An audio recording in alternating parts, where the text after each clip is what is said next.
recordings will be played once only. The test is in 4 sections. At the end of the test, you will be given 10 minutes to transfer your answers to an answer sheet. Now turn to Section 1. Section 1. You will hear a telephone conversation between a travel company employee and a customer. First, you have some time to look at questions 1 to 5.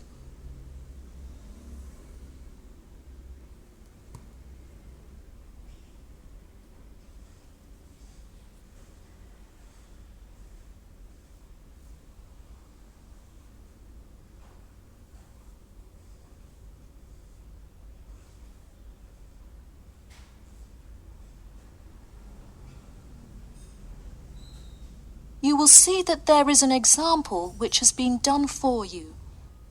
On this occasion only, the conversation relating to this will be played first. Hello?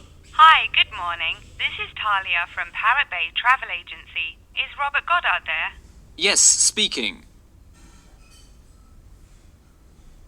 The man says that he is Robert Goddard. So, Robert Goddard has been written in the space. Now we shall begin. You should answer the questions as you listen, because you will not hear the recording a second time. Listen carefully and answer questions 1 to 5. Hello?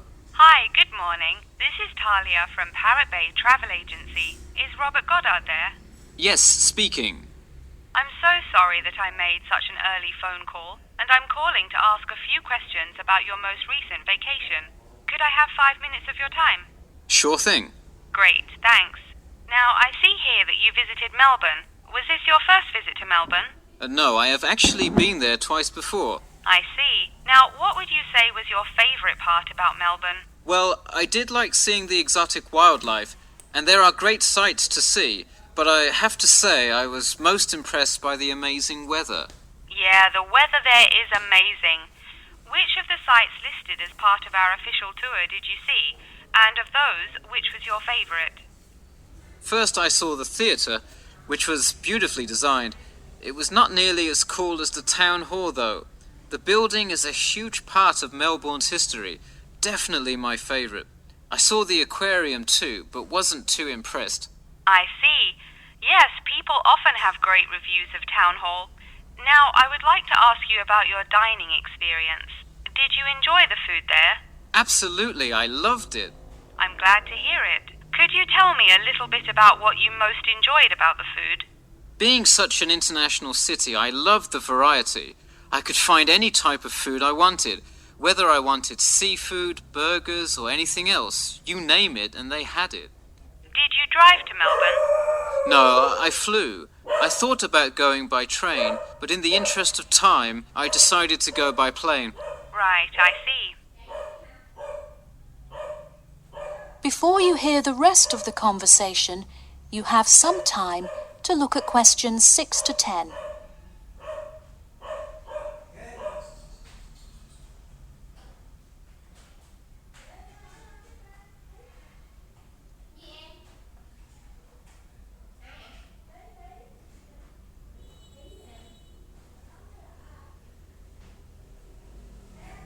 Now listen and answer questions 6 to 10.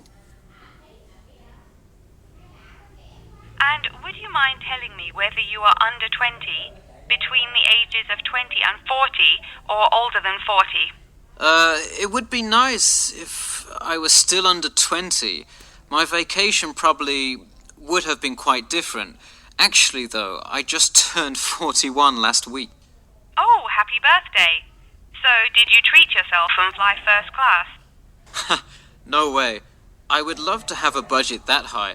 I'm more in the mid-range income level. I wasn't always, though. I spent much of my life in a low-income household. I see. That answers my next question then, of income level. And what was the purpose of this visit? I had to go there on business a lot before and decided I would go there for tourism this time. I see. And what is your occupation? I am mainly a computer programmer. I also write for a travel magazine on the side, which is why I visited Melbourne before, but it's not my main source of income. I see. Wow, it sounds like you work a lot. Yes, I am very busy, which is exactly why I took a nice week-long vacation to Melbourne.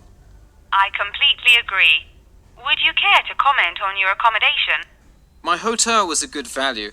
Staying in the city can get really expensive, so it was nice to find such a good price for the location and quality. I'm glad I didn't end up in some cheap motel in the middle of nowhere. I'm glad you didn't either. Well, thank you for taking part in our survey, and I'm glad you enjoyed your vacation. No problem. Take care. First, you have some time to look at questions 11 to 15.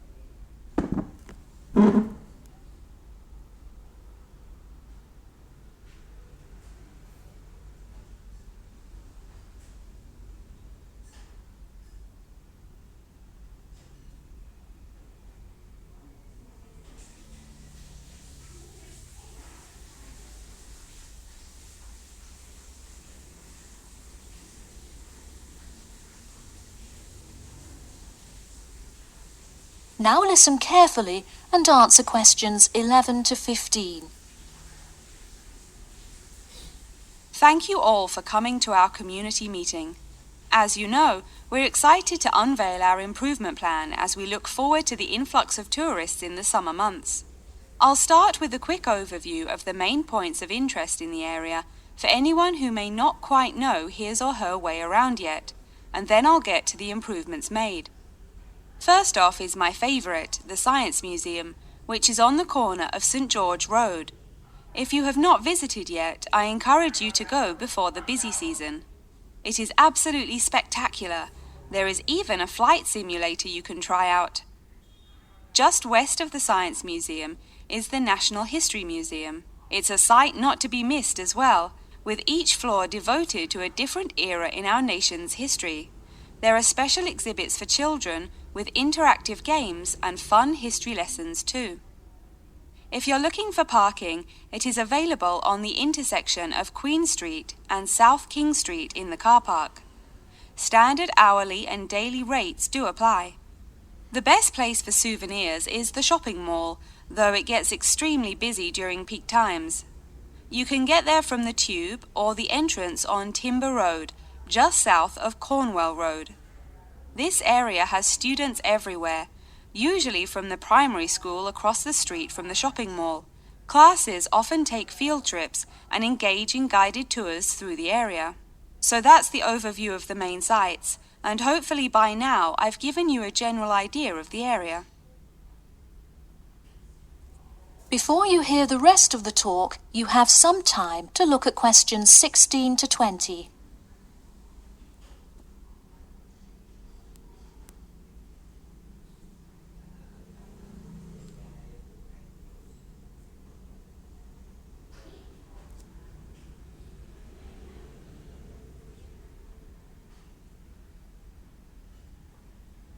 Now listen and answer questions 16 to 20. Now I'm going to outline the improvements we have made in our efforts to make the experience even better for each and every one of our visitors. You probably noticed when you first drove into the car park this morning that there is now additional signage to help avoid confusion. The directions were not entirely clear at first, so we have increased the number of one-way signs indicating the correct direction of traffic flow. Not far from there, in line with our mission of giving back to the community, we constructed a brand new playground for the primary school. It is really something to be excited for. The equipment is state-of-the-art and includes swings, a small climbing wall, and even an obstacle course. Now we'll head north and take a look at the Science Museum. In response to our feedback from past visitors to the museum, there is now free information available outlining not only upcoming IMAX showings, but also natural wonders like meteor showers, eclipses, and other cool natural events. The Science Museum isn't the only museum improving the experience of its visitors. The National History Museum has added an entire new wing to its facility to accommodate the large crowds of people gathering to see the Civil War exhibit, Inventions Timeline exhibit, and other wonderful sections of the museum. The increase in space will definitely give a more calm, comfortable experience for visitors. And finally, remember when there was actually a line at the mall entrance from the tube station? It was terrible trying to get anywhere from the tube because foot traffic got so backed up sometimes. We have addressed that by adding another entry point into the mall from the other end of the platform to disperse the crowd. So those are the major improvements we have made. Clearly, having too many people that want to visit and enjoy what our community has to offer the public is a good problem to have, and I am confident that we have made the changes necessary to accommodate the growing interest in the area. As always, we welcome any questions, comments, or concerns about the new improvement plan. In a few minutes, I will open up the floor for questions, but you can also contact me or any other board member by email or through the city website.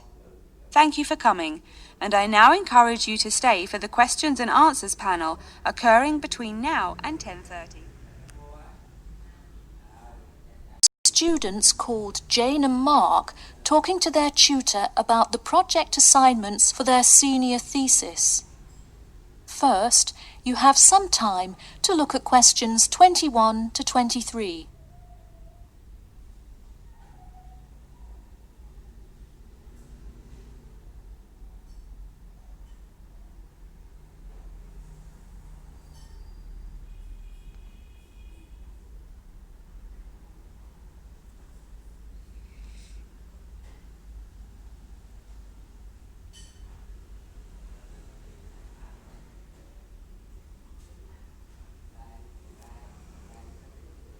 Now, listen carefully and answer questions 21 to 23. So, you were both given your project assignments for your senior thesis today, right? Yes, and we already have to submit our topics next week. But how could they give us a grade this soon? No, next week's due date will not be counted towards your final grade. The teachers are just going to read your topic and give you feedback. Oh, I see. So first we should come up with our topics, and then what? Well, once you know what you want to study, you need to think about how you'll study it. You need to decide on your research methods. The methods will be the main part of your paper. What about the results section? Well, I can give you feedback on that, but you will be the one carrying out an experiment, and thus will have to produce the results on your own. What I would like to do today is practice writing research papers before you even begin your report. I'll give you samples of old data from past experience, and you can practice writing results and drawing conclusions.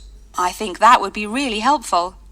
Yeah, it sounds like a lot of extra work, but I'm sure it would make our actual project easier. You're exactly right. So let's get started. First, let's try this simple experiment on fruit flies. Read the information and then take 25 minutes to summarize a results and conclusion section. That's really important. Pay attention to the time limit. Okay, does it still have to be 6,000 words? No, don't worry about that. What if we get off topic? I wouldn't worry too much. You'll have so much information to write about that it should be easy to stay on topic. Before you hear the rest of the talk, you have some time to look at questions 24 to 30.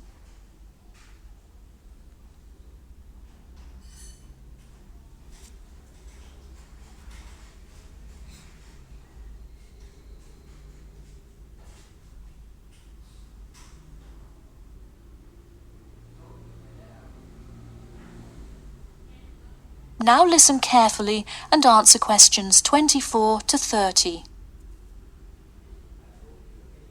But what about other sources? Well, for this assignment, you can use the one from your textbook. In your actual paper, you should find old experiments that support your topic. So do we need to find different types of sources? For instance, should I be conducting lots of interviews to use in my paper? No, there's no need to conduct lots of interviews or anything like that. Okay, I'm ready to get started. I'm still a little confused, though, on how we should format our paper.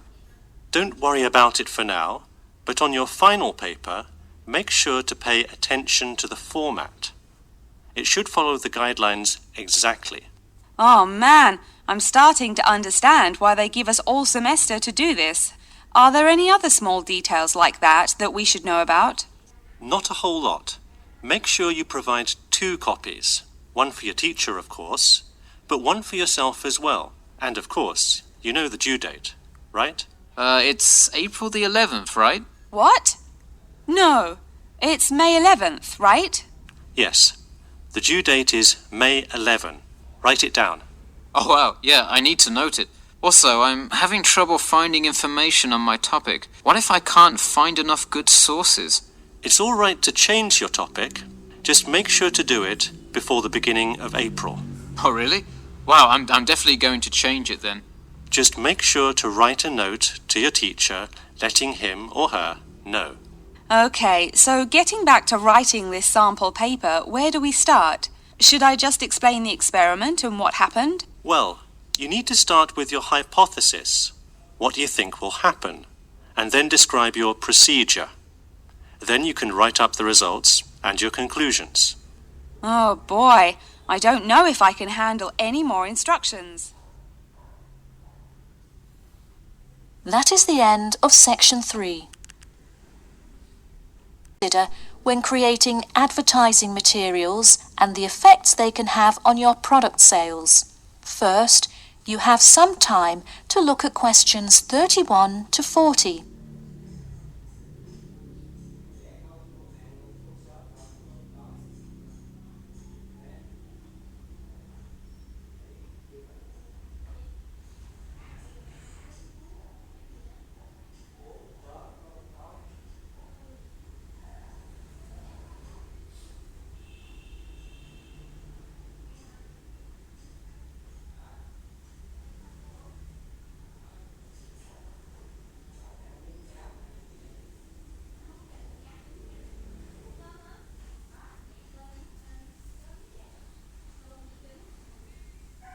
Now listen carefully and answer questions 31 to 40. Hello class and welcome back to Marketing Strategies. This week I will expand upon last week's lecture by talking about factors you should consider when creating advertising materials and the effects they can have on your product sales. Lesson 1. Limit your advertising to the geographic area of your target market. Though you may have a product that people want in a large area, the distance that customers are willing to travel is a significant factor in their choice of where to purchase that product. Take this example. If you're really hungry and decide you want a burrito, would you choose the restaurant that is a block from your apartment or the one that is just as good or even slightly better across town? Of course, you'd pick the closer restaurant. Next, there's the method of communication to your target market. How do you decide among radio ads, TV commercials, flyers, or even word of mouth? While we often think of the visual presentation of ads, there's much more to advertising than the look. Studies show that consumers are much more likely to remember advertising slogans if there's also a sound plate. Did you know that your sense of smell is closely linked with memory? Think about Mandy's candy store up the road. Every time you walk past it, you can just smell the chocolate, right? I bet you can almost smell it now. Just mentioning the name brings about the smell memory and in turn, a chocolate craving. What better way to sell chocolate bars? Obviously, sometimes appealing to the senses isn't the most practical way to advertise. For example, it's a good idea to come up with a marketing strategy that adapts to the product, especially digital products. The flexibility of this kind of products is extremely important, so it's very common for advertisers to form one single layout for all of their ads, the visual, the medium, even the majority of the content, and simply update the ad each time they come out with a new version. Remember, advertising is all about stirring up the right feeling in your potential customers, whether by stimulating the senses, appealing to the intellect, and so on. Once the customer experiences the ad, the important thing is his or her reaction. Someone could love the ad you made, but unless he or she considers buying the product, you've failed to get the reaction you were looking for.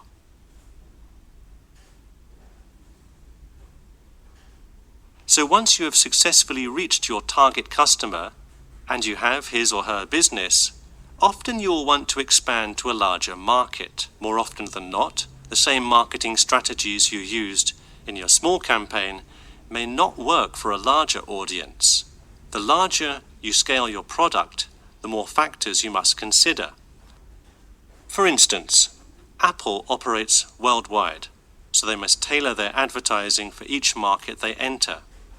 Often you'll see Apple ads on international flights that appear not only in English, which is the lingua franca of most regions, but also in the native languages of the majority of passengers.